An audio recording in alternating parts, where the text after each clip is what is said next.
ప్రదక్షిణం చేయాలి. ఎవరు చేయగలరు? భూమికి ప్రదక్షిణం చేయగలమా? సాధ్యమయ్యే పనే.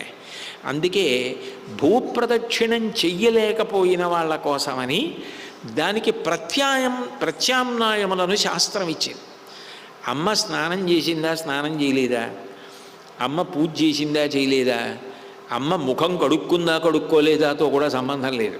అమ్మ అట్లా కూర్చుని ఉంటే పొద్దున్నే కొడుకు స్నానం చేసిన తర్వాత ఒకసారి అమ్మకి చుట్టూ తిరిగి ప్రదక్షిణం చేసి అమ్మ కాళ్ళకి నమస్కారం చేశాడు అనుకోండి, భూప్రదక్షిణ షట్కేన 6 మాటలు భూమికి ప్రదక్షిణం చేశాడని వేసేయమన్నారు అతని ఖాతాలో.